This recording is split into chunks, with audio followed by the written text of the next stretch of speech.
हे future toppers, गुरु भैया this side. इस video को अगर आप एंड तक देख लेते हैं तो बुक 1-2 के सारे इंपॉर्टेंट कार्टून्स आपके हो जाएंगे। बोर्ड एग्जाम में 4 मार्क्स आपके पक्के हो जाएंगे, तो बहुत अच्छे से इस वीडियो को एंड तक देखिएगा। देखिए, पॉलिटिकल साइंस का सैंपल पेपर अगर आपने चेक किया होगा तो एक कार्टून हमें 4 मार्क्स के लिए देखने को मिलता है और वो MCQ फॉर्मेट में होता है। मतलब एक बार अगर हमने कार्टून अच्छे से देख लिया, उसको समझ लिया, तो फिर हमारे मार्क्स नहीं कटते हैं। अब कार्टून में क्वेश्चन ना 2 टाइप्स के आते हैं। पहला, डायरेक्टली कार्टून से, मतलब कार्टून अगर आपने पढ़ा हुआ है आपसे आंसर बन जाएगा। लेकिन दूसरे टाइप में कई बार हमें इनडायरेक्ट क्वेश्चन भी देखने को मिलते हैं जो चैप्टर से होते हैं। मतलब क्वेश्चन जिस भी टॉपिक से रिलेटेड है उस टॉपिक से भी क्वेश्चन आ जाते हैं। तो अगर आपने हमारे चैनल की वीडियोस करी हुई हैं, एनसीईआरटी करी हुई है और उसके बाद ये कार्टून वाली वीडियो आप देख रहे हैं, तो किसी भी टाइप का क्वेश्चन आ जाए वो आपसे बन जाएगा। सारे इंपॉर्टेंट कार्टून्स हम करने वाले हैं। बिना टाइम वेस्ट किए इस वीडियो को सीधा चालू करते हैं। पहले बुक 1 की बात करेंगे, कंटेम्प्ररी वर्ल्ड पॉलिटिक्स। फिर बुक 2 की बात करेंगे। मैं आपको कार्टून देखूंगा, एक्सप्लेन करूंगा, नीचे कुछ क्वेश्चन दिए हुए हैं वो बताऊंगा। एक्सप्लेनेशन पर फोकस करिएगा, क्वेश्चन पर फोकस मत करिएगा, क्योंकि एक्सप्लेनेशन समझ में आ गया तो सब कुछ समझ में आ गया। पहले चैप्टर के पहले पेज में ही ये फोटो हमें देखने को मिल जाती है। लोग बर्लिन वॉल को तोड़ रहे हैं। तो पहला क्वेश्चन आपसे पूछा जा सकता है, आपको एमसीक्यू आएगा लेकिन मैंने डायरेक्ट आंसर यहां पर लिखे हुए हैं कि बर्लिन वॉल क्या सिंबलाइज करता है। तो भाई वो कैपिटलिस्ट और कम्युनिस्ट वर्ल्ड के बीच का डिवीजन सिंबलाइज करता है। इसे कब बनाया गया और कब तोड़ा गया? 1961 में बनाया गया और लोगों ने 9 नवंबर 1989 को इसे तोड़ दिया। डेट याद रखना, हो सकता है ऑप्शन में आ जाए 8 नवंबर, 7 नवंबर, 9 नवंबर, तो बनना चाहिए 9 नवंबर 1989। यहां पर लोग इसे तोड़ रहे हैं और यहां पर हमें यूनिटी आते हुए देखने को मिल रही है। सिग्निफिकेंस क्या है इस वॉल के टूटने का? भाई जर्मनी के 2 पार्ट्स को इसने डिवाइड किया हुआ था, उनका यूनिफिकेशन है। और ये जो कम्युनिस्ट यूएसएसआर का ब्लॉक है उसके एंड की बिगिनिंग है। ये 2 मार्क्स में भी क्वेश्चन देखने को मिलता है। फिर अगले चैप्टर में हम सीधे आएंगे, हमें यूरोपियन फ्लैग देखने को मिलता है। इसमें सर्कल्स क्यों दिख रहे हैं भाई? सर्कल्स भाई सॉलिडेरिटी और हार्मनी बताते हैं यूरोप के लोगों के बीच में, कि वो यूनाइटेड हैं, बहुत हार्मनी से वो अपनी जिंदगी जीते हैं। यहां पर 12 स्टार क्यों है? बहुत सारे बच्चों को लगता है कि 12 मेंबर हैं इसलिए 12 स्टार हैं। बिल्कुल भी नहीं, 12 स्टार इसलिए हैं क्योंकि इनका एक ट्रेडिशनल सिंबल है ये, परफेक्शन का, कंप्लीटनेस का और यूनिटी का। फिर इसी से रिलेटेड एक और कार्टून आता है। देखिए यहां पर ये टाइटैनिक जैसी शिप देखने को मिल रही है जो ग्लेशियर से टकराने वाली है। तो यूरोपियन यूनियन ने बहुत कोशिश करी थी कि वो अपना एक कॉमन कॉन्स्टिट्यूशन बना पाए, लेकिन वो बार बार फेल हो गए। बस वही इस कार्टून में दिखाया जा रहा है। भाई उनकी शेयर्ड करेंसी है, एंथम है, फ्लैग है, फाउंडिंग डेट है, लेकिन वो एक सिंगल कॉन्स्टिट्यूशन नहीं बना पाए। अब फिर से ये मत बोलना कि जितने स्टार्स हैं उतनी कंट्रीज हैं, नहीं भाई। हमें यूरोपियन यूनियन में टोटल 27 मेंबर्स देखने को मिलते हैं। पहले 28 होते थे लेकिन ब्रिटेन ने जब से छोड़ा है तो 27 हो गए। तो ये कार्टून यही बता रहा है, वही टाइटैनिक शिप है भाई, और वो फेल होता हुआ दिखा रहा है कॉन्स्टिट्यूशन को, जो मैंने बताया। अच्छा, इसमें 15 स्टार्स क्यों दिखाए गए? 1953 में ऐसा सोचा जा रहा था कि फ्लैग में 15 स्टार्स होना चाहिए, क्योंकि काउंसिल ऑफ यूरोप में 15 मेंबर्स थे। लेकिन बाद में जो फाइनल हमें फ्लैग देखने को मिला उसमें 12 स्टार हैं, क्योंकि इनका ट्रेडिशनल सिंबल है कंप्लीटनेस, यूनिटी और परफेक्शन का, जैसा हमने ऊपर पढ़ा। इसके बाद आशियान का फ्लैग आता है। इसमें कितनी पैडी हमें स्टॉक्स ऑफ पैडी देखने को मिलते हैं? 10, क्योंकि आशियान में टोटल हमें 10 मेंबर्स देखने को मिलते हैं। ठीक है, तो 10 साउथ ईस्ट एशियन कंट्रीज जो एक दूसरे से बंधी हुई हैं फ्रेंडशिप और सॉलिडेरिटी से। और सर्कल जो है वो सिंबलाइज करता है आशियान की यूनिटी। तो सॉलिडेरिटी, फ्रेंडशिप, यूनिटी जैसे टर्म याद रखिएगा, मतलब उनका एक भाईचारा हमें देखने को मिल रहा है। फिर ये देखिए, यहाँ हमें नेहरू जी देखने को मिल रहे हैं, ईस्ट एशियन नेशन लिखा हुआ है। तो भाई यहाँ पर हम लुक ईस्ट पॉलिसी की बात कर रहे हैं। ये 1991 में देखने को मिली। उस समय हमारे पीएम नरसिम्हा राव जी थे और finance minister doctor Manmohan Singh थे। मनमोहन सिंह का सबसे बड़ा रोल था। यहाँ पर बेसिकली हम एलपीजी की बात कर रहे हैं, लिबरलाइजेशन, प्राइवेटाइजेशन, ग्लोबलाइजेशन। तो भाई लुक ईस्ट पॉलिसी का मेन एम यही था कि साउथ ईस्ट एशिया से हमको हमारा इकोनॉमिक और स्ट्रेटेजिक रिलेशन और स्ट्रॉन्ग करना है। म्यांमार से होते हुए आगे बढ़ेंगे, अपना रिलेशन स्ट्रॉन्ग करेंगे। अच्छा, इसका बाद में नाम बदल के हो गया एक्ट ईस्ट। पहले लुक ईस्ट था, अब एक्ट ईस्ट हो गया। किसने किया भाई? एनडीए की, जो मोदी जी जिसे लीड कर रहे हैं एनडीए की गवर्नमेंट ने 2014 में इसे चेंज किया। आसियान और इंडिया का एफटीए कब साइन हुआ? 2010 में। लेकिन इससे पहले एक लाइन और निकल के आती है एनसीईआरटी में कि इंडिया ने किन कंट्रीज के साथ आसियान के ट्रेड अग्रीमेंट साइन किए थे। तो यहां पर मलेशिया, सिंगापुर, थाईलैंड, ये 3 नाम याद रखिएगा आप। एमसीक्यू में अगर आए तो तीनों में से कोई आता है तो आप टिक कर सकते हैं। वीडियो में आगे बढ़ने से पहले अगर आपको चाहिए है प्रीमियम नोट्स, मतलब इतने प्रीमियम है कि पूरे इंटरनेट पर नहीं मिलेंगे, या फिर फंसना पक्का है कि पीडीएफ मतलब जहां पर सारे इंपॉर्टेंट क्वेश्चन आंसर, सारे पीवाईक्यूज कवर करे गए, पूरी एनसीईआरटी को क्वेश्चन आंसर फॉर्मेट में निचोड़ दिया है, तो ये दोनों आपको मिल जाएंगे हमारे वेबसाइट एप्लीकेशन पर। नोट्स को आप एप्लीकेशन से यूज कर पाएंगे, एक्सेस कर पाएंगे। फंसना पक्का है को डाउनलोड करके प्रिंट आप करवा सकते हैं। डेफिनेटली परचेज करिए वेबसाइट एप्लीकेशन पर जाकर, आप सैंपल पीडीएफ भी चेक कर सकते हैं। अब वीडियो में आगे बढ़ते हैं। फिर भाई ये देखिए, यहां पर आपको ग्रेट वॉल देखने को मिल रही है और ड्रैगन देखने को मिल रहा है। तो भाई इन्हें हमेशा चाइना के लिए यूज किया जाता है। तो चाइना की इकोनॉमिक पावर बताई जा रही है। ये देखिए भाई, जो ड्रैगन है वो वॉल को क्रॉस करता हुआ आगे बढ़ रहा है। मतलब बताया जा रहा है कि चाइना अपने बॉर्डर से बाहर भी एक्सपेंड कर रही है, दुनिया को इन्फ्लुएंस कर रही है। एक क्वेश्चन आता है कि लिटिल मैन कौन है। बहुत सारी यूट्यूब की वीडियोज आपको मिलेंगी जहां पर सिंगापुर बोल दिया जाएगा, यूएसए बोल दिया जाएगा, लेकिन ऐसा एनसीईआरटी में कुछ भी नहीं दिया हुआ है। ठीक है, तो यहां पर अगर ये क्वेश्चन इन केस आ जाता है तो आप बोल देना कि इसको हम ऐसे इंटरप्रेट कर सकते हैं कि ये डेवलपिंग नेशंस हैं, अंडर डेवलप्ड नेशन है जो कोशिश कर रहे हैं चाइना के इन्फ्लुएंस को रोकने की। But I am not sure because NCERT में नहीं है। कुछ भी गलत बता के नहीं जाऊंगा, जो है वही बताऊंगा। क्या ये लिटिल मैन रोक सकता है ड्रैगन को? नहीं रोक सकता भैया, चाइना बहुत तेजी से आगे बढ़ रहा है। ये देखो, माओ की लिटिल रेड बुक और ह्यू की कैपिटलिस्ट रेड पावर टाई। तो देखो भाई, जो माओ की लिटिल रेड बुक है ना, ये बहुत फेमस बुक है, उसमें माओ के कोटेशन लिखे हुए हैं। तो ये माओ कम्युनिस्ट आइडियोलॉजी फॉलो करते थे, बस वही बताया जा रहा है। अगर हम ह्यू की कैपिटलिस्ट रेड पावर टाई की बात करते हैं तो बताया जा रहा है कि चाइना कैसे कैसे कैपिटलिज्म को भी अपना रहा है। तो मेन थीम यही निकल के आती है कि चाइना पहले एकदम कम्युनिस्ट था, लेकिन धीरे धीरे अब कैपिटलिज्म में भी शिफ्ट देखने को मिल रहा है।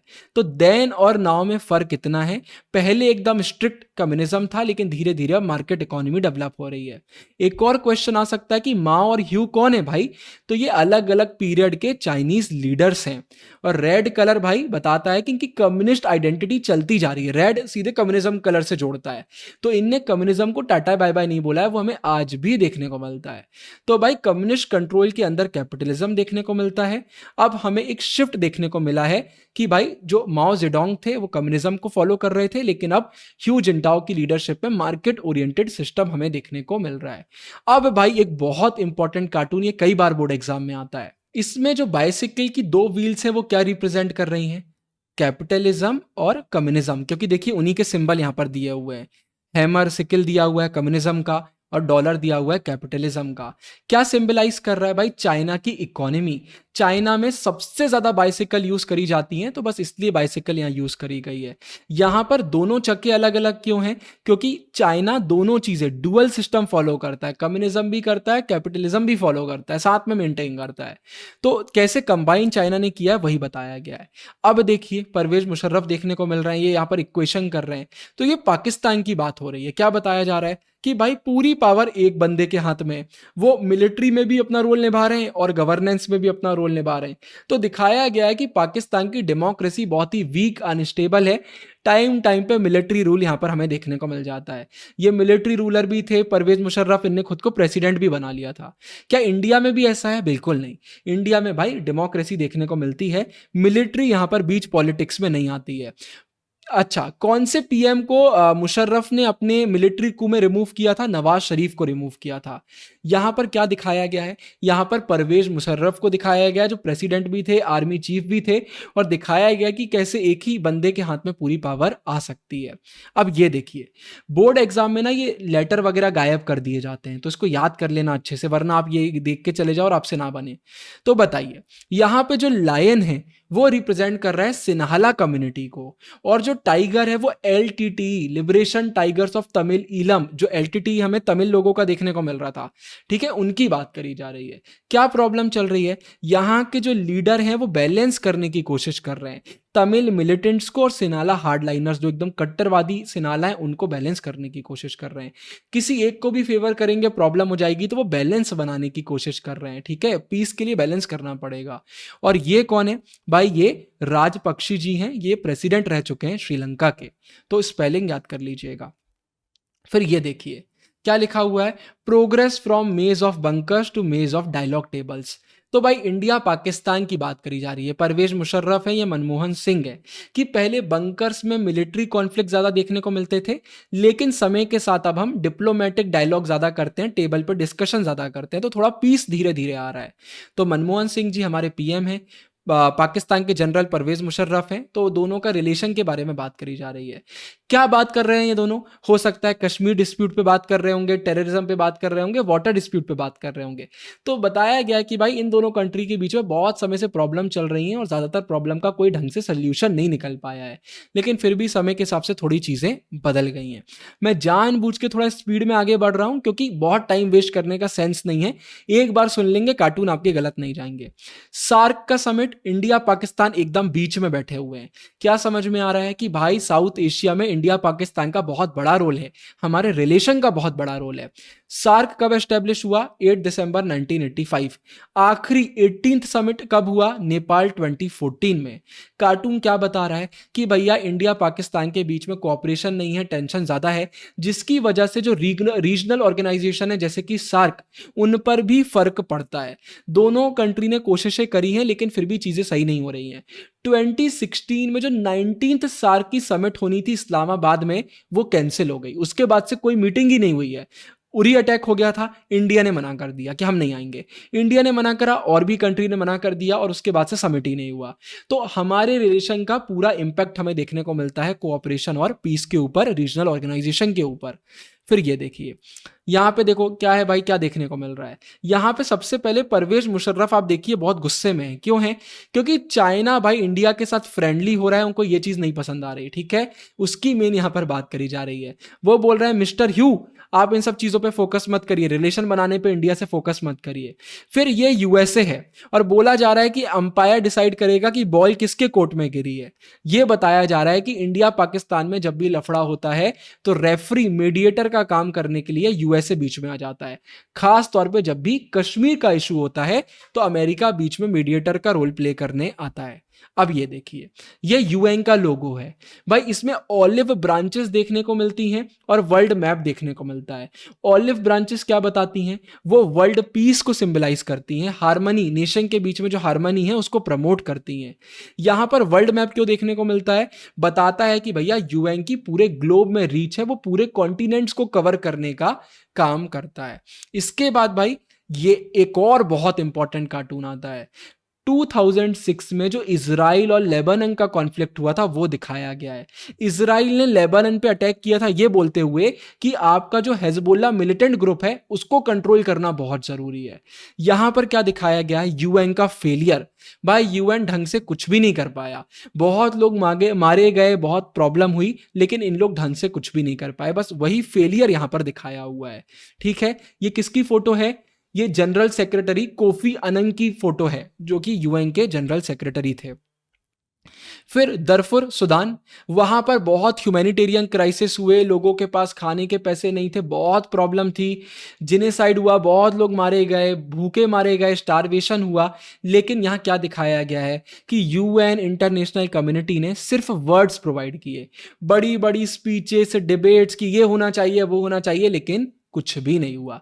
तो इनइफेक्टिवनेस यहां पर दिखाई गई है। फिर देखिए, या तो यूएन या फिर वॉर। तो यूएन के हेडक्वार्टर कहां पर है भाई? यूएसए में, न्यूयॉर्क सिटी में देखने को मिलता है। क्या दिखाया जा रहा है कि एक तरफ यूएन है जो पीस की बात करता है, दूसरी तरफ वॉर है जहां पर कॉन्फ्लिक्ट और वायलेंस देखने को मिलता है। तो अपोजिट फोर्सेस दिखाई गई हैं। क्या बोला जा रहा है? If the right one don't get you then the left one will. मतलब अगर भाई यूएन फेल हो जाता है तो वॉर को कोई नहीं रोक सकता। तो यूएन के रोल की बात करी गई है, वॉर के अगेंस्ट जो एक अल्टरनेटिव यूएन है उसकी बात करी गई है। इसके बाद ये देखिए, ये पीस कीपिंग फोर्स की बात करी जा रही है। देखिए जो व्हाइट पिजन जो डोव होता है ना, ये इसको बोला जाता है पीस के लिए यूज किया जाता है। तो यहाँ पर आयरनी दिखाई गई है, यहाँ पे दिखाया गया है भाई सीधे सीधे एक पैराडॉक्स दिखाया गया है कि एक तरफ आप पीस की बात करते हैं, दूसरी तरफ आप फोर्स को यूज कर रहे हैं। तो दिखाया गया है कि भैया कई बार पीस मेंटेन करने के लिए आपको वॉर करना पड़ जाती है, फोर्स का यूज करना पड़ जाता है, और जरूरी नहीं है कि हर एक वॉर आपको पीस की तरफ ले जाए। तो यहां पर एक पैराडॉक्स निकालने की बात करी गई है। पैराडॉक्स का मतलब क्या होता है कि जब आप पहली बार सुनोगे तो इतना सेंस नहीं बनाएगा, लेकिन थोड़ा समय बाद एक डीपर लेवल पर वो बात सेंस बना रही होती है। तो यहां पर पैराडॉक्स दिखाया गया है, पैराडॉक्सिक टर्म है। अब ये देखिए, यहां सब सिगरेट पी रहे हैं और उसका जो स्मोक निकल रहा है वो न्यूक्लियर वेपन की तरह है, और यहाँ न्यूक्लियर पावर क्लब लिखा हुआ है। तो देखिए भैया, न्यूक्लियर पावर क्लब में कौन दिया हुआ है यहाँ पे, यूएसए, रशिया, यूके और फ्रांस। जो सिगार इनकी है वो न्यूक्लियर पावर सिंबलाइज कर रही है, और ये नीचे छोटे छोटे कौन है, नॉर्थ कोरिया और ईरान। जब ये नए न्यूक्लियर वाली कंट्री आ रही है उनको दिखाया गया है। तो दिखाया जा रहा है कि भैया पावरफुल कंट्री के पास न्यूक्लियर वेपन होते हैं, वो न्यूक्लियर पावर क्लब का पार्ट है। और ईरान और नॉर्थ कोरिया जब एक्वायर करने की कोशिश कर रहे हैं न्यूक्लियर वेपन, तो ये मुंह बना रहे हैं। मतलब ये इनइक्वालिटी और डबल स्टैंडर्ड दिखाया जा रहा है कि आप न्यूक्लियर वेपन रखो तो अच्छी चीज है, कोई और रखे तो वो बुरी चीज है। हमें कितनी कंट्री के पास न्यूक्लियर वेपन देखने को मिलते हैं, 9 कंट्रीज के पास। USA, Russia, UK, France, China, India, Pakistan, North Korea और इजराइल। 1 2 3 4 5 6 7 8 9, याद रखना। इजराइल बहुत ओपनली बात नहीं करता है, बट 9 कंट्रीज के पास हमें देखने को मिलता है। ये एक और इतना इंपॉर्टेंट नहीं है, लेकिन कार्टून आता है।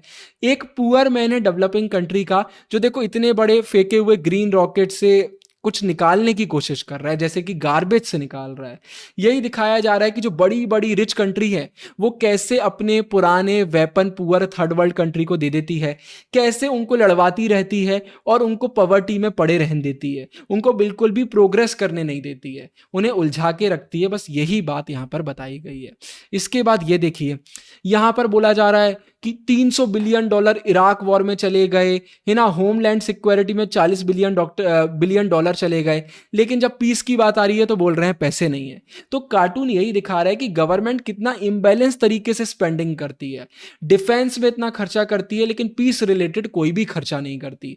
जैसे यहां पर डिपार्टमेंट ऑफ पीस की बात करी जा रही है, गवर्नमेंट बोल रही है अफोर्डेबल नहीं है, तो वही बताया जा रहा है कि मिलिट्री में और इन वॉर में वेपन में गवर्नमेंट बहुत खर्चा करती है, लेकिन पीस में भाई बिल्कुल खर्चा नहीं करती। जबकि पीस के लिए तो ज्यादा पैसे की भी जरूरत नहीं है, ज्यादा रिसोर्सेस की भी ज्यादा नहीं है।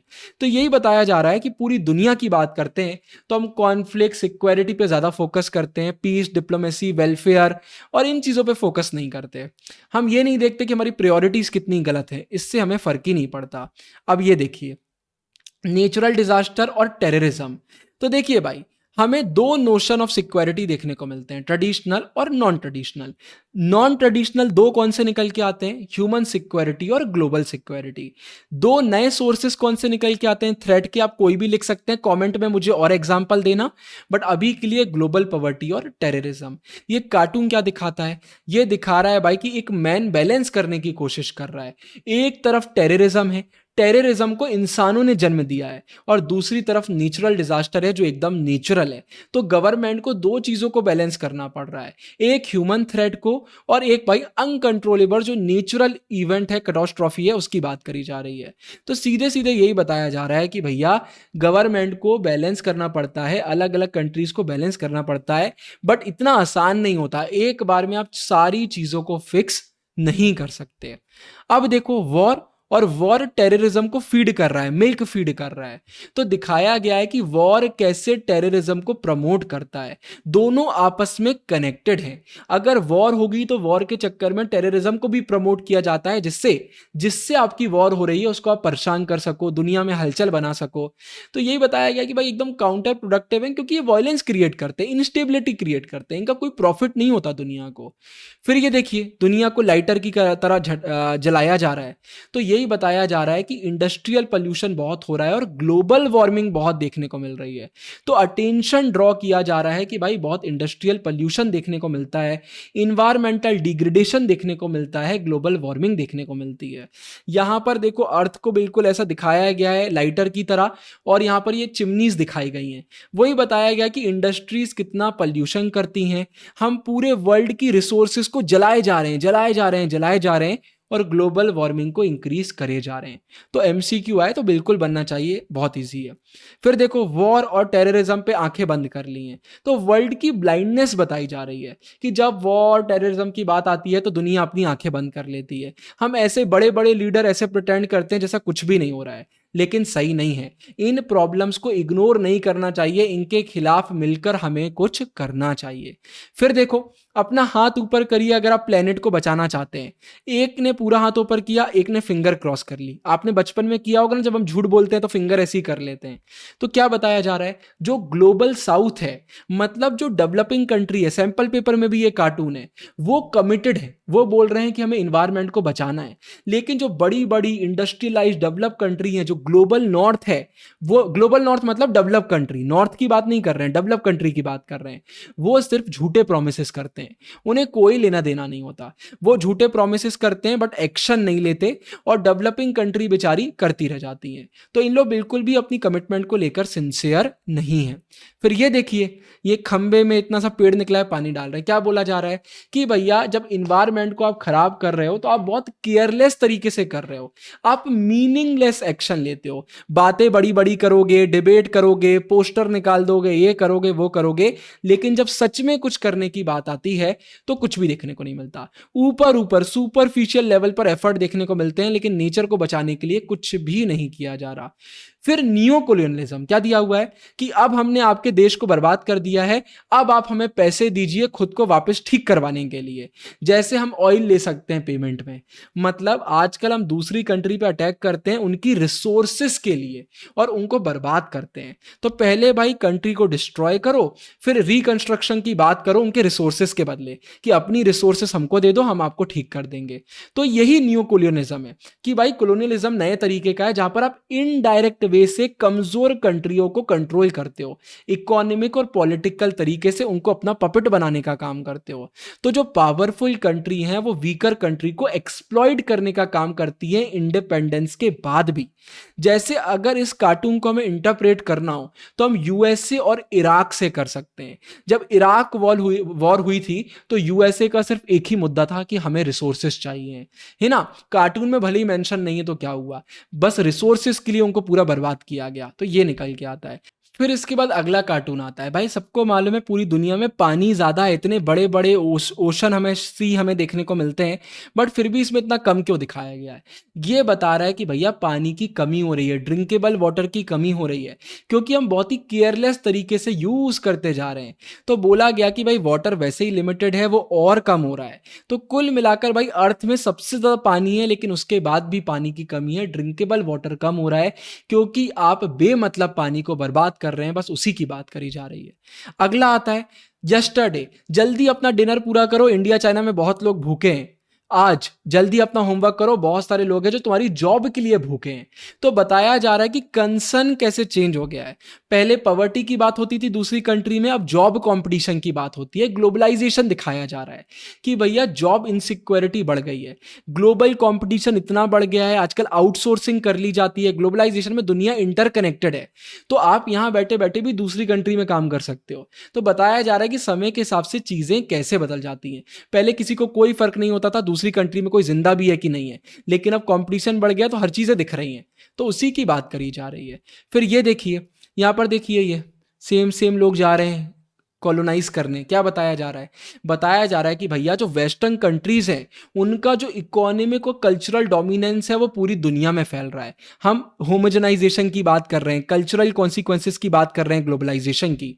दिखाया जा रहा है, देखिए यहाँ वेस्टर्न सिंबल हैं, जैसे कार्टून कैरेक्टर हैं, ग्लोबल ब्रांड हैं। बताया जा रहा है कि जो लोकल कल्चर है उसको कैसे भाई इन्फ्लुएंस किया जा रहा है, कैसे रिप्लेस किया जा रहा है वेस्टर्न कल्चर द्वारा। तो यहाँ पर हम कल्चरल होमोजेनाइजेशन की बात करते हैं, जहां पर पूरी दुनिया में हमें यूनिफॉर्म कल्चर देखने को मिलता है और यूनिफॉर्म कल्चर के नाम पर हमें वेस्टर्न कल्चर देखने को मिलता है, वेस्टर्न गुड्स देखने को मिलते हैं। इसके बाद ये एक और कार्टून आता है, देखिए पूरी रिसोर्सेस एक इंसान खा रहा है कि हम अपनी ग्रीड के चक्कर में कितना नेचुरल रिसोर्सेस को एक्सप्लॉइट करते हैं, ओवर कंज्यूम करते हैं। तो यहां अनसस्टेनेबल डेवलपमेंट की बात करी जा रही है कि आपको फ्यूचर की परवाह नहीं है, आप इतने ग्रीडी हो गए हो कि पूरी नेचुरल रिसोर्सेस खत्म कर रहे हो। अगर ऐसे ही सब एक्सप्लॉइट होता रहा तो फ्यूचर जनरेशन के लिए कुछ भी नहीं बचने वाला। तो ह्यूमन ग्रीड की बात करी जा रही है, नेचर को, जो एनवायरमेंट को हम एक्सप्लॉइट कर रहे हैं उसकी बात करी जा रही है। और इसी से हमारे बुक 1 के सारे मैप्स, सारे कार्टून्स एंड होते हैं। मैप का वीडियो चैनल पर आ गया है। अब बुक 2 की बारी। अभी चालू करते हैं बुक 2 के साथ। इसमें पहला कार्टून ये निकल के आता है, यहां पर देखिए सरदार वल्लभ भाई पटेल जी हमें देखने को मिलते हैं। तो यही क्वेश्चन आ सकता है कि बताइए कौन से लीडर हैं। क्या दिखाया जा रहा है, देखिए यहां पे राजा जी अपनी वहां की प्रजा को कुर्सी बनाए हुए हैं। तो दिखाया जा रहा है कि जो प्रिंसली रूलर्स थे ना, वो अपने लोगों को कैसे ऑप्रेस करते थे, कैसे एक्सप्लॉइट करते थे। सरदार वल्लभ भाई पटेल जी का सबसे बड़ा रोल रहा है इंडिया को इंटीग्रेट करने में। उन्होंने नेगोशिएट किया, बातचीत करी और प्रिंसली स्टेट्स को इंडिया का पार्ट बनाने में अपना पूरा योगदान दिया। अगर वल्लभ भाई पटेल जी नहीं होते तो इंडिया बहुत सारे टुकड़ों में भी टूट सकता था। अगला कार्टून, बस एक्सप्लेनेशन पर फोकस करिए, कोई भी क्वेश्चन अगर आएगा वो आपसे बन जाएगा।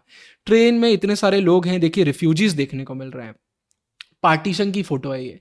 दिखाया जा रहा है कितने सारे लोगों को डिस्प्लेस होना पड़ा, कितने सारे लोगों को अपना घर छोड़ना पड़ा पार्टीशन के चक्कर में। भाई कम्युनल राइट्स हो गए, social hardship, administrative challenge, financial burden, बहुत सारी चीजें पार्टीशन में देखने को मिली। तो भाई ये 1947 का ईयर दिखाया जा रहा है जब पार्टीशन हुआ। मतलब किसी ने इमेजिन भी नहीं किया था कि इतने बड़े लेवल पर हमें डिस्प्लेसमेंट देखने को मिलेगा, इतने सारे लोग मारे जाएंगे। बहुत ही ट्रेजिक ये चीज़ थी। इसके बाद ये अगला देखिए, यहाँ पर दिखाया जा रहा है कि भाई रीऑर्गेनाइज करना है स्टेट्स को, लिंग्विस्टिक मतलब भाषा के बेसिस पे। तो ये एक बहुत बड़ी प्रॉब्लम है। ये देखिए नेहरू जी यहाँ पे बैठे हुए हैं, परेशान हैं, कहीं ऐसा ना हो कि इंडिया टूट जाए बहुत सारे पार्ट में अगर हम इंडिया को रीऑर्गेनाइज करेंगे। बट इंडिया ने बोला ठीक है यार, रीऑर्गेनाइज अगर हमें करना है तो हम लिंग्विस्टिक बेसिस पे ही करेंगे, मतलब लैंग्वेज के बेसिस में करेंगे, लोगों की रिस्पेक्ट करेंगे। तो सेंट्रल फिगर यहाँ पर जवाहरलाल नेहरू जी ही हैं, जो इतने सारे चैलेंजेस देख रहे हैं। जैसे देखिए विशाल आंध्रा कि अलग अलग मूवमेंट हो रहे हैं, लोग सामने आ रहे हैं, डिमांड कर रहे हैं कि क्या होगा, कैसे होगा। इंडिपेंडेंस के बाद प्रिंसली स्टेट्स को भी इंटीग्रेट करना है, लिंग्विस्टिक चीज को भी देखना है। तो बस उसी की बात यहाँ पर करी जा रही है। ये एक और आ रहा है, ये कार्टून में क्या बताया जा रहा है भाई, ये लिंग्विस्टिक टेंशन को दिखाया जा रहा है कि स्टेट को रीऑर्गेनाइज करना है। देखिए यहाँ पर ये जिनी देखने को मिल रहे हैं। बहुत दिक्कत है कि भाई कैसे करें, क्या करें। कमीशन, स्टेट रीऑर्गेनाइजेशन कमीशन बनाई गई थी, जिसका काम यही था कि बताइए स्टेट को रीड्रॉ कैसे करना चाहिए, कैसे यूनिटी बनी रहे, देश टूटे ना। तो नया जो हमारा आया था डिसीजन, वो यही आया था कि न्यू स्टेट्स बनना चाहिए, लिंग्विस्टिक बेसिस पे बनना चाहिए।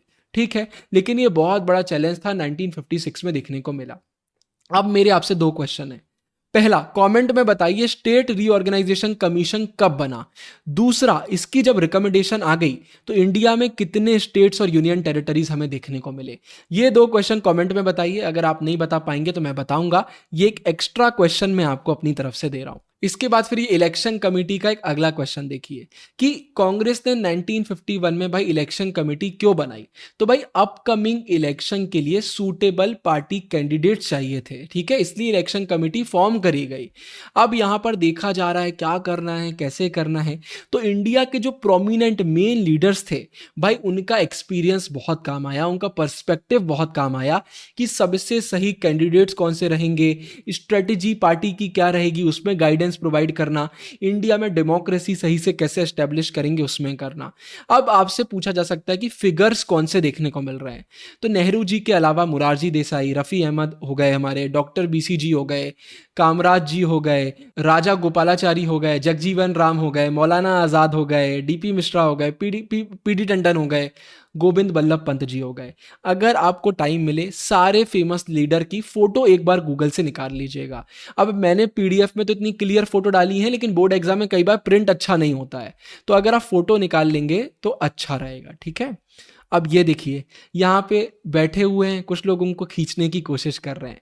तो कार्टून बता रहा है कि कांग्रेस पार्टी का डोमिनेंस कितना स्ट्रांग था। भाई अपोजिशन वाले लोग कांग्रेस को गिराने की कोशिश कर रहे हैं, टग ऑफ वॉर देखने को मिल रहा है ना। देखिए ये यहाँ पर से वैसे नॉर्मल रस्सी पकड़े हुए हैं, खींचने की कोशिश कर रहे हैं, गिराने की कोशिश कर रहे हैं।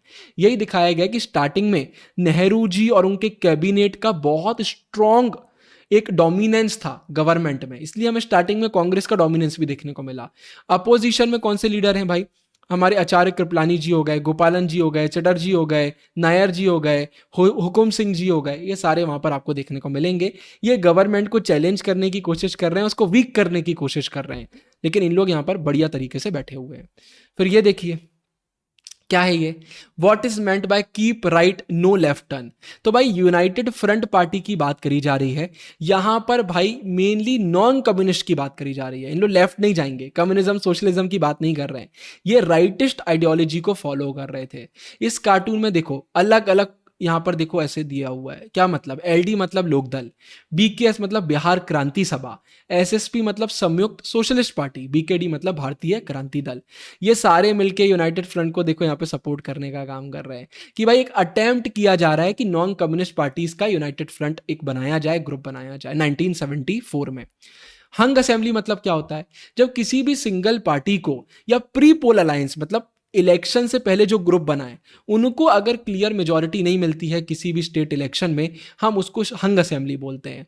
फिर क्या होता है भाई, कोलिजन गवर्नमेंट, अलग अलग अलायंसेस बनते हैं, पार्टी साथ में आती है, कोलिजन गवर्नमेंट बनाती हैं। फिर इसके बाद भाई आया राम गया राम वाला कार्टून 1967 का, ये टर्म क्यों यूज किया गया है भाई? रामलाल एक एमएलए थे हरियाणा के, उन्होंने फोर्ट नाइट में 3 बार पार्टी बदल ली, कांग्रेस से यूनाइटेड फ्रंट, फिर वापस कांग्रेस में और फिर यूनाइटेड फ्रंट में। तो उनके बाद से टर्म बहुत पॉपुलर हो गया था। जब वो कांग्रेस में वापस आए ना तो बोला गया था कि भैया जो गया राम था वो आया राम हो गया है। तो ये उस समय की बात करी जा रही है डिफेक्शन की, कि आप किसी और पार्टी से जीते लेकिन इलेक्शन जीतने के बाद आपने कोई और पार्टी को ज्वाइन कर लिया। तो गवर्नमेंट बनाने मिटाने में डिफेक्शन उस समय बहुत चलता था, तो पॉलिटिकल पार्टी बहुत इनस्टेबल रहती थी। लेकिन बाद में भाई कॉन्स्टिट्यूशन में बदलाव आए और एंटी डिफेक्शन लॉ आए, तो अब ये चीज नहीं हो पाती है। फिर इसके बाद ये देखिए, ये भाई बहुत सॉलिड निकल के आ रहा है। जब प्रेसिडेंशियल इलेक्शन हुए थे 1969 के, इंदिरा गांधी जी वीवी गिरी को सपोर्ट कर रही थी, उन्होंने संजीवा रेड्डी को सपोर्ट नहीं किया था, कांग्रेस जिनको बनाना चाह रहा था उनको सपोर्ट नहीं किया था। तो ये लेडी कौन है? इंदिरा गांधी जी हैं। ये वीवी गिरी जो प्रेसिडेंट के इलेक्शन हुए उसमें जीत गए, इनके कैंडिडेट थे जो इंडिपेंडेंट खड़े हुए थे, उनकी खुशी में बहुत खुश हैं। गिरे हुए कौन है? संजीवा रेड्डी। और ये कौन है? एस निजालिंगप्पा, जो उस समय कांग्रेस पार्टी के प्रेसिडेंट थे, शौक में कि यार कांग्रेस ने जिसको खड़ा किया वो नहीं जीते। और इसके बाद ही फिर कांग्रेस का स्प्लिट भी हमें देखने को मिल गया था। इंदिरा गांधी जी, जुल्फिकर अली भुट्टो जी यहाँ भाई अग्रीमेंट साइन कर रहे हैं, शिमला अग्रीमेंट। भाई साइन हुआ 3 जुलाई 1972 को शिमला में। बांग्लादेश वॉर हुई थी 1971 में, उसके बाद वो पाकिस्तान से हमारी वॉर हुई थी, जिसके बाद बांग्लादेश बन गया था कि भाई अब चीज़ों को नॉर्मल करना है, रिलेशन सुधारना है, तो उसके लिए इसको किया गया था। ये देखिए यहां बोला जा रहा है कि बापू का मानना था कि कांग्रेस डिसॉल्व हो जाना चाहिए। गांधी जी ने हमेशा बोला था कि कांग्रेस को एक समय का डिसॉल्व कर देना। क्यों बोला जा रहा है भाई? 1969 में कांग्रेस का जो स्प्लिट हुआ था, गांधी जी, इंदिरा गांधी जी का कांग्रेस आर और सिंडिकेट सीनियर मेंबर का कांग्रेस ओ, रिक्वेशनिस्ट और ऑर्गेनाइजेशन वाला। तो भाई एकदम स्प्लिट क्लियर हो गया था, बहुत मेजर कॉन्सिक्वेंसेस था। इंदिरा गांधी जी को उन्हें निकाल दिया था कि नहीं, आपको कांग्रेस में नहीं रखा जाएगा, आप अपना अलग करिए। और इंदिरा गांधी जी भी वही चाह रही थी। तो भाई इसने कांग्रेस पार्टी को बहुत बदला, इंडियन पॉलिटिक्स को बहुत बदलने का काम किया। फिर ये देखिए, ये 1971 की बात है जब इंदिरा गांधी जी की भयंकर बड़े लेवल पे विक्ट्री हो गई थी। तो फर्स्ट सेकंड थर्ड सब उनकी पोजीशन है, मतलब बताया जा रहा है कि भाई बहुत बड़े लेवल पे जीत हुई थी। अपोजिशन लीडर बहुत पीछे रह गए, तो बताया गया कि उनकी परफॉर्मेंस कांग्रेस के कंपैरिजन में बहुत वीक थी। कैसे जीत हुई भाई? कांग्रेस आर और जो सीपीआई का अलायंस था, उनकी इतनी सीट्स आई जितनी पहले कभी नहीं आई थी इंडियन पॉलिटिक्स में, तो बहुत बड़े लेवल पे जीत हो गई थी। फिर ये देखिए, सेव डेमोक्रेसी, ये जनता पार्टी का इलेक्शन कैंपेन था कि डेमोक्रेसी को बचाना है। क्यों बचाना है? क्योंकि इमरजेंसी वाला कांड हो गया था। ये कौन बैठे हुए हैं? जेपी नारायण, जयप्रकाश नारायण बैठे हुए हैं। ये करप्शन, वायलेंस, लॉलेसनेस के खिलाफ अपनी आवाज उठा रहे हैं। आगे बढ़ते हैं, देखिए इंदिरा गांधी जी यहाँ बैठी हुई हैं। तो भाई ये कार्टून न्यूज़पेपर में आना चालू हुआ इमरजेंसी डिक्लेरेशन से कुछ समय पहले।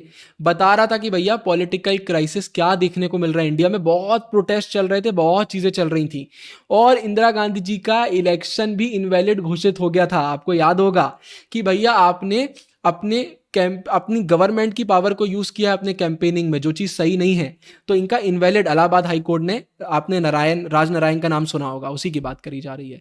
ये पीछे कौन बैठे हुए हैं? ये कांग्रेस के प्रेसिडेंट देके बरुआ जी बैठे हुए हैं, ठीक है, नाम याद रखना। फिर ये देखिए क्या दिया हुआ है भाई, इस कार्टून में क्या दिखाया गया, आइडेंटिफाई एनी टू लीडर। सबसे पहले दो लीडर्स की बात करी जा रही है, तो मुरारजी देसाई, अटल बिहारी वाजपेयी, जगजीवन राम, चरण सिंह, राजनारायण, आप किसी का भी नाम लिख सकते हैं। ये देखो यहाँ कांग्रेस लिखा हुआ है, यहाँ मीसा लिखा हुआ है, इमरजेंसी लिखा हुआ है। तो मेनली इमरजेंसी की बात करी जा रही है। मीसा मतलब क्या होता है? Maintenance of internal security act. वो प्रिवेंटिव डिटेंशन हमने पढ़ा था ना, कि लोगों को इसलिए जेल में डाल दो क्योंकि वो बाद में कुछ कर सकते हैं, भले ही अभी उन्होंने कुछ भी ना किया हो। कांग्रेस को क्यों पावर से निकाला गया, कांग्रेस की डिफीट क्यों हुई भाई? इन्होंने इमरजेंसी लगाई, 42nd अमेंडमेंट किया, प्रेस की सेंसरशिप करी, प्रिवेंटिव डिटेंशन का मिसयूज किया, ये रीजन है। इमरजेंसी कब लगी थी? 25 जून 1975। डायरेक्ट कार्टून से क्वेश्चन आएंगे तो फुल मार्क्स आ जाएंगे, और चैप्टर से आएंगे तो वो तो आपसे बनेंगे ही, बहुत ईजी है यार। ये देखो एक बड़ा है, I cannot here you, I topple Janata government. नहीं नहीं, आपने नहीं गिराया है, हम तो 2 सालों से इसके लिए काम कर रहे हैं। क्या बताया गया है, ठीक है, इसमें क्या बताया जा रहा है? फिर क्या बोला गया है कि हाँ हाँ हाँ, हम सब एक अम्ब्रेला के पीछे हैं, लेकिन पहले मुझे यूज करने दीजिए। जनता पार्टी को क्रिटिसाइज किया गया है कि भैया जनता पार्टी की गवर्नमेंट तो बन गई, लेकिन इंटरनल कॉन्फ्लिक्ट बहुत थे, फैक्शन बहुत थे, आपस में ही उनकी लड़ाइयां चल रही थी, ठीक है। तो यही दिखाया जा रहा है कि पावर स्ट्रगल था, वर्बल कॉन्फ्लिक्ट था, पार्टी स्टेबल नहीं थी। तो वही दिखाया गया कि भाई लोगों को बताया जा रहा है कार्टून के थ्रू कि गवर्नमेंट कितनी कुरलसम है, कितनी हमें बहुत ही इनस्टेबल गवर्नमेंट देखने को मिलती है, उसी की बात करी जा रही है। तो भाई जनता पार्टी की गवर्नमेंट कब कब देखने को मिली? सबसे पहले एक और मैं होमवर्क दे रहा हूं, कमेंट में मुझे 3 नाम बताओ, मुरारजी देसाई, चरण सिंह, और एक और नाम जो जनता पार्टी में बहुत पॉपुलर हुआ था, बताइए। तो भाई सबसे पहले हमें यहाँ पे बेसिकली मतलब 1977 से 80 के बीच में 3 साल की गवर्नमेंट देखने को मिली। पहले मुरारजी देसाई की देखने को मिली, जो करीब करीब 28 मंथ्स के अप्रोक्स में निपट गई, और चरण सिंह की तो भैया 4 महीने में ही निपट गई, कांग्रेस ने सपोर्ट निकाल लिया था। तो बस उसी की बात करी जा रही है, लेस देन 28 मंथ्स और 4 मंथ्स के करीब करीब। फिर 1980 की भाई क्या सिचुएशन थी, यही दिखाया जा रहा है कि भाई जनता पार्टी का डिक्लाइन हो गया, क्योंकि भाई कोई सपोर्ट नहीं करता। अगर आप ही स्टेबल नहीं हो तो कोई कंट्री आपको क्यों सपोर्ट करेगी? इंदिरा गांधी जी वापस आ गई थी, तो इमरजेंसी लगाने के बाद हारी, लेकिन जनता पार्टी सही से काम नहीं कर पाई, तो इंदिरा गांधी जी वापस आ गई। जनता पार्टी पावर से क्यों हारी? भाई इंटरनल डिवीजन है, यूनिटी नहीं है, वीक लीडरशिप है, इसलिए उनका कोलैप्स हो गया। क्या हुआ भाई? इलेक्शन का रिजल्ट 1980 का, इंदिरा गांधी जी की जीत हुई और वो मेजोरिटी के साथ पावर में वापस आई। इसके कोई भी 4 लीडर बता दीजिए। तो भाई देखो, नंबर 1 राजीव गांधी, फिर वीपी सिंह, लाल कृष्ण आडवाणी, देवीलाल, ज्योति बासु, चंद्रशेखर, हमारे एनटी रमाराव, महंतो जी हो गए, करुणानिधि जी हो गए। इसका स्क्रीनशॉट ले लो, ये नाम डेफिनेटली याद कर लेना, आ सकता है। अच्छा, who was the most debated issue during the time when leader number 2 was serving PM? Leader number 2 मतलब जब वीपी सिंह थे, तो उस समय भाई मंडल इशू का काम चल रहा था। मंडल कमीशन को इंप्लीमेंट करने का जो मेन है, उससे रिलेटेड बातें उस समय चल रही थी। फर्स्ट मतलब राजीव गांधी के समय क्या चल रहा था भाई? नंबर 1 में भाई 1981 के लीडर हैं, लोकसभा इलेक्शन में 197 सीट्स मिली थी, एक डिक्लाइन देखने को मिल गया था। रीसेंट डेवलपमेंट में ही हमने पढ़ा हुआ है चैप्टर में। आगे बढ़ते हैं। अब देखो, कार्टून को भी ना अच्छे से देखोगे तो चीजें समझ में आएंगी। इंडियन पॉलिटी, अलग अलग नाम आ रहे हैं तो हमें समझ में आ रहा है यार, ये तो रीसेंट डेवलपमेंट की बात करी जा रही है चैप्टर की। अब देखो ये क्या दिया हुआ है, new economic order under construction, welcome to prosperity. तो भाई यहाँ पर 1991 के न्यू इकोनॉमिक पॉलिसी की बात करी जा रही है। एलपीजी, लिबरलाइजेशन, प्राइवेटाइजेशन, ग्लोबलाइजेशन की बात करी जा रही है। उस समय पीएम कौन थे? नरसिम्हा राव पीएम थे। मनमोहन सिंह उस समय फाइनेंस मिनिस्टर थे। मेन ऑब्जेक्टिव क्या था भाई? इंडिया की इकोनॉमी को लिबरलाइज करना है, ग्लोबल इंटीग्रेशन को प्रमोट करना है, दुनिया के साथ जुड़ना है, अपने दरवाजे उनके लिए ओपन करना है, डीरेगुलेशन करना है, डीलिमिटेशन करना है, और इकोनॉमिक क्राइसिस से बाहर निकलना है। फिर ये देखो, गवर्नमेंट किसी और की है, लेकिन 2 लोग पपेट की तरह नचा रहे हैं। तो यहां नेशनल फ्रंट की 1989 की बात करी जा रही है, जब प्राइम मिनिस्टर वीपी सिंह थे। ये वीपी सिंह है। क्या बोला जा रहा है भाई, भारतीय जनता पार्टी और लेफ्ट फ्रंट ने सपोर्ट किया था लेकिन बाहर से किया था, इन्होंने कोई भी पोजीशन ज्वाइन नहीं करी थी, इसलिए इन लोग पपेट की तरह बाहर से सपोर्ट कर रहे हैं। ठीक है, उनको नचा रहे हैं, गवर्नमेंट उनकी है लेकिन पूरा काम उनके तरफ से हो रहा है। तो भाई लेफ्ट फ्रंट में ज्योति बासु हैं और एल के अडवाणी बीजेपी जो सपोर्ट कर रहे थे उनकी बात करी जा रही है। फिर ये देखिए 71 1999, यहाँ सोनिया गांधी जी इतने छोटे में, यहाँ इंदिरा गांधी जी इतने बड़े में। क्या बताया जा रहा है कि पहले वन पार्टी डोमिनेंस देखने को मिलता था लेकिन अब मल्टी पार्टी अलायंस सिस्टम आ गया है, तो कोलिजन गवर्नमेंट अलायंस सिस्टम ज्यादा देखने को मिलता है। किस पार्टी का वन पार्टी डोमिनेंस होता था? कांग्रेस का। पहले कार्टून में इंदिरा गांधी जी हैं, दूसरे में सोनिया गांधी हैं, लेकिन अब भाई कोलिजन गवर्नमेंट अलायंस का समय आ गया है। अटल बिहारी वाजपेयी, करुणानिधि जी, जॉर्ज फर्नांडिस, आप कोई भी नाम लिख सकते हैं जो भी दिए हुए हैं कार्टून में, ये मेन कैरेक्टर निकल के यहां आ रहे हैं। इसी के साथ भाई सारे कार्टून हमारे कंप्लीट हो जाते हैं। अगर आपको ये वीडियो पसंद आया हो, बहुत मेहनत करके आपके लिए बनाई है, लाइक करिएगा। पीडीएफ आपको डिस्क्रिप्शन में मिल जाएगा, डेट्स का, मैप का, कार्टून का, डेटा का, इलेक्शन का, फ्री पीडीएफ है। अगर आपको फंसना पक्का है, लेजेंडरी फंसना पक्का है कि पीडीएफ चाहिए, तो उसका लिंक भी डिस्क्रिप्शन में है। पूरे पीवाईक्यू, पूरी एनसीईआरटी को क्वेश्चन आंसर फॉर्मेट में निचोड़ दिया है। प्रीमियम नोट्स चाहिए history, political, geography, psychology, sociology, सारे सब्जेक्ट के, वो आपको वेबसाइट एप्लीकेशन पर मिल जाएंगे।